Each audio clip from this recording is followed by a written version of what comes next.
Bonjour à tous, j'espère que cette première semaine de commencement de déconfinement, parce qu'hélas on en est qu'au début, que tout s'est bien passé pour chacun d'entre vous et que vous retrouvez certaines habitudes de votre vie d'avant. J'espère aussi que vous gardez le profit de ce que vous avez découvert de beau en vous dans cette période de confinement. D'ailleurs, pour vous aider à faire une relecture, on va vous envoyer la semaine prochaine un petit questionnaire, une grille de relecture pour vous aider à vous poser pour recueillir comment est-ce que Dieu s'est manifesté durant ces semaines de confinement. Il ne vous a pas abandonné, il ne nous a pas abandonné, il a marché avec nous. Donc voilà, la semaine prochaine, on va vous aider à vivre ça. Et puis on vous proposera aussi un partage de cette relecture pour que nous puissions recueillir les petits fioretti, comme on dit depuis Saint François, les petites fleurs que le Seigneur a semées au milieu de nous, même au milieu des difficultés. On sait bien que pour beaucoup, ça a été une vraie période de difficultés, tant à cause de la maladie qui a frappé beaucoup d'entre vous, mais aussi les conditions difficiles de confinement. Voilà, quand on était en famille, tous ensemble, parfois dans une grande précarité, c'était pas forcément facile, mais même là, on en a cette conviction dans la foi, le Seigneur était bien présent. Et ça vaudra le coup de recueillir tout ça, et puis de partager nos joies, nos souffrances, nos peurs, nos espérances. Donc ça c'est pour la semaine prochaine, mais d'ici là, eh bien, il y a dimanche. Dimanche, donc nous aurons la joie de nous retrouver encore si vous le souhaitez sur la chaîne YouTube, donc à 10h, je l'espère depuis Sainte-Cécile. Et puis l'après-midi, donc un grand rendez-vous qui nous permettra de marquer une étape aussi dans l'attente de nous retrouver dans une célébration commune, une fois que le gouvernement aura estimé que les cultes peuvent reprendre dans les églises de manière publique.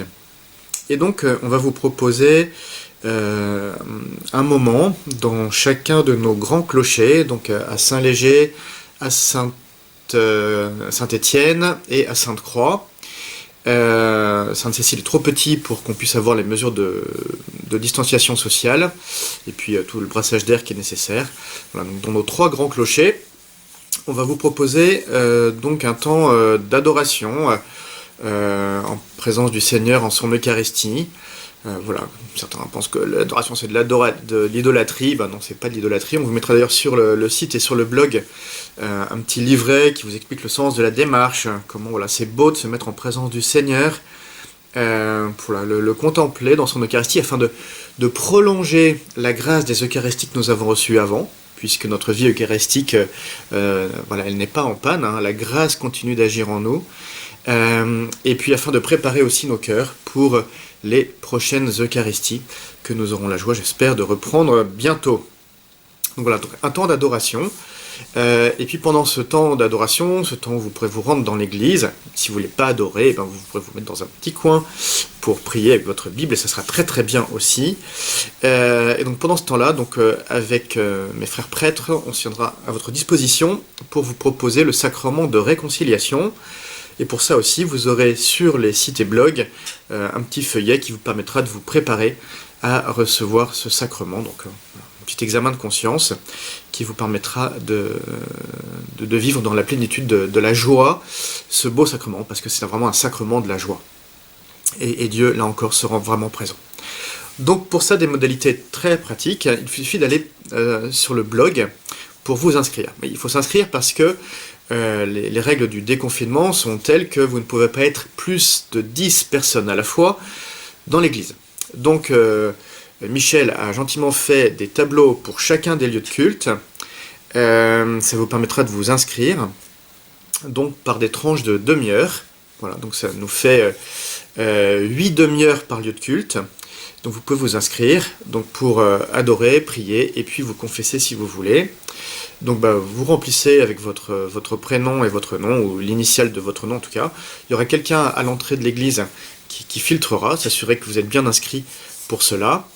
Cette personne à l'entrée, et d'ailleurs je remercie les personnes qui ont gentiment accepté de faire ce rôle d'accueil et de filtrage en même temps.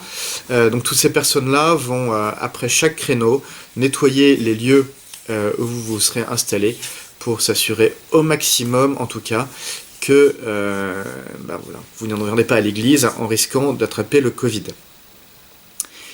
Donc voilà, donc bon temps de préparation, préparez bien vos cœurs à ce temps de rencontre avec le Seigneur dans son Eucharistie, la rencontre avec le Seigneur dans le sacrement de la miséricorde.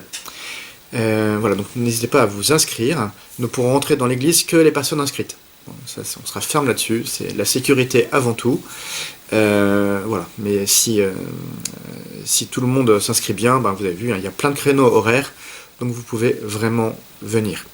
Et j'espère que vous viendrez d'ailleurs tous en masse pour cela. Je termine juste en disant que, voilà, donc je l'ai dit, les personnes à l'entrée vous proposeront du gel hydroalcoolique, et puis nous on vous invite à venir avec un masque, en tout cas. Donc nous on n'aura pas de masque à votre disque pour vous, donc merci de venir avec un masque pour ce temps d'adoration et de réconciliation. Et puis évidemment, sur place, on vous invitera aussi, sauf si vous venez en couple ou en famille, auquel cas, comme vous êtes confinés ensemble, vous pouvez rester ensemble, mais autrement, on vous invitera à vraiment vous répartir dans l'église, à respecter les zones que les personnes de l'accueil vous indiqueront.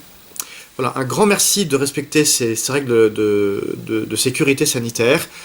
On sait bien que c'est contraignant et qu'on en a tous un peu ras-le-bol de tout ça, mais malheureusement on n'en est qu'au début, donc autant prendre ça avec patience, avec recul, avec humour même parfois. Ça fait toujours du bien l'humour, et puis avec toute la gravité de cette situation qui nous impose de choisir la vie, et la vie c'est aussi voilà, respecter ces gestes barrières comme on dit aujourd'hui. Donc bon temps de préparation dans vos cœurs pour cela, et puis donc rendez-vous dimanche à 10h la messe sur YouTube, et puis donc toute l'après-midi pour ceux qui veulent vivre ces moments de rencontres particuliers avec le Seigneur. Bonne fin de semaine en attendant.